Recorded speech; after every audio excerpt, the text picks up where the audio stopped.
안녕하세요. 예사로운 IT입니다.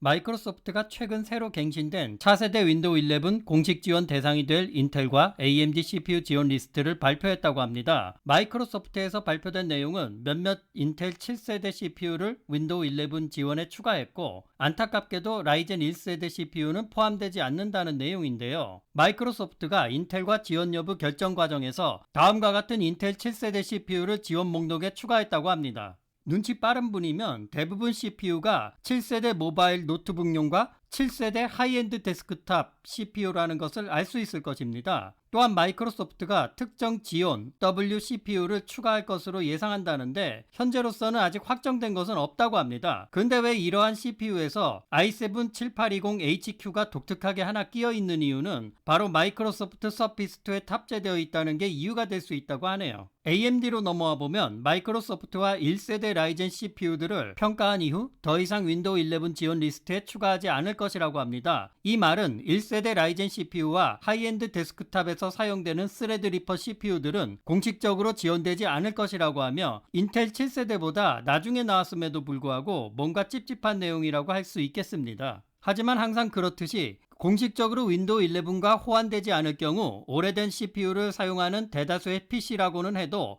만일 기본 시스템 요구사항을 충족하는 경우에 대해서만은 윈도우 11 설치나 업그레이드가 가능할 것이라고 합니다. CPU가 윈도우 11 비호환일지라도 시스템 기본 요건을 충족하는 경우에는 마이크로소프트 웹사이트에서 ISO 파일을 받기만 하면 된다고 합니다만, 명심해야 할 것은 비공식 CPU에서 윈도우 11을 돌리는 것은 업데이트 지원의 제약이나 혹은 업데이트 지원이 안 될 수 있다는 사실입니다. 그렇다면 윈도우 11을 위한 최소 요구사항이라는 것들은 과연 무엇일까요? 왜 7세대 이하의 대부분의 CPU와 라이젠 1세대가 공식 지원에서 탈락하게 되는 것일까요? 이번에 마이크로소프트는 윈도우 11을 위한 최소 시스템 요구사항에 사용되는 원칙들을 다음과 같은 6가지 주요 요소로 요약했다고 하는데, 즉 바꾸어 말하면 이 범주에서 미흡하거나 탈락하는 조건이라면 공식 지원 대상에서 멀어지게 된다고 보시면 될 것 같습니다. 한번 간단하게 살펴봅니다. 여기 나오는 내용은 윈도우즈 센트럴에 게시된 내용입니다. 첫 번째 요건으로 신뢰성 요건인데, 윈도우 11에 의해 지원되는 프로세서들은 OEM과 IHV 지원 내에 있어야 하며 DCH 드라이버를 사용해야 한다고 합니다. 이 부분에 대한 자세한 내용은 길어질 수가 있어서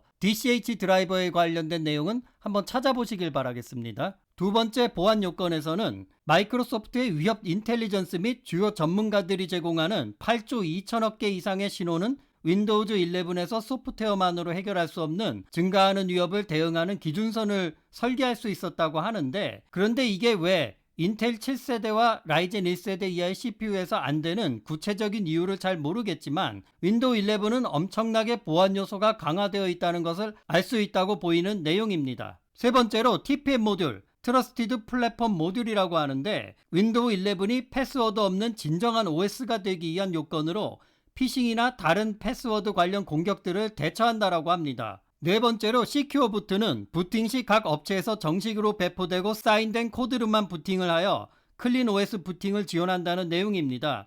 부팅 과정에서 달라붙어 기생할 수 있는 머레어나 바이러스, 스파이웨어를 방지하여 좋기는 합니다. 다섯 번째로 가상화 기반 보안 요소는 자체 하드웨어 칩 레벨에서 가상화 확장과 성능 향상을 제공하여 보안 역량을 강화시킬 수 있다는 내용입니다. 제가 개인적으로 이해하고 있는 내용에서 쉽게 설명을 드리자면, 사실 가상화가 하나의 시스템에서 여러 OS를 사용하는 이점도 있겠지만, 그 가상화 영역에서 분리되어 운영되는 OS 영역은 서로 별도의 공간이기에 하나의 가상화된 OS 영역에서 문제가 생겼다 해도 다른 곳에 영향을 주지 않아서 보안에 도움이 된다고 생각합니다. 마지막 여섯 번째 요소로 호환성 요소는 마이크로소프트사가 윈도우 11으로 업그레이드할 수 있는 모든 PC는 아무런 문제 없이 모든 친숙한 앱이나 툴을 계속 사용하는 것을 원한다는 것입니다.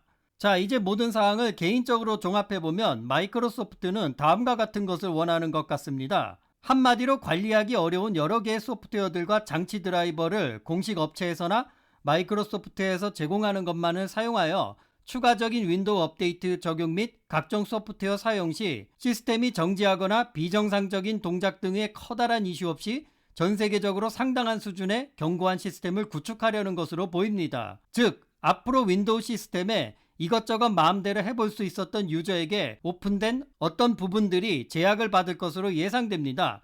마치 맥처럼 되어가는 것일까요? 그렇다면 마이크로소프트가 그리는 빅픽처는 무엇일까요? 왜 갑자기 이렇게 반강제적으로 실행하는 것일까요? 이렇게 되면 4차 산업혁명의 여러 가지 요소 중에 신뢰성 기반의 시스템으로 블록체인이나 여타 탈중앙화 시스템 리소스 공유 등의 매우 안정적인 시스템을 구축하는 데 도움이 될 것으로 전망됩니다. 마이크로소프트가 그리는 큰 그림은 아직 정확하게 캐치할 수 없지만 4차 산업혁명에서의 주요 기술 분야를 적용하고 운영하기 위해 시스템의 보안과 신뢰성을 일정 수준 이상 맞추기 위해 사실상 반강제적인 움직임이 아닌가 추측해봅니다. 즉 100%의 신뢰성과 안전한 시스템이 아닌 그래도 일정 수준 이상의 신뢰성 있는 시스템들을 갖추게 하는 것이라고 생각됩니다. 실제적으로 그럼 언제 윈도우 11을 볼 수 있을까 하는 데에는 신제품 PC 탑재가 먼저라 10월 5일 정도부터 구경할 수 있을 것이라고 하며 기존의 윈도우 10이 설치된 PC 업그레이드는 사실상 내년 초부터 실시될 것이라는 소식이 있습니다. 따라서 10월 이후 발표되는 윈도우 11 PC를 주목해 보시기 바라겠습니다. 오늘 준비된 소식은 여기까지입니다.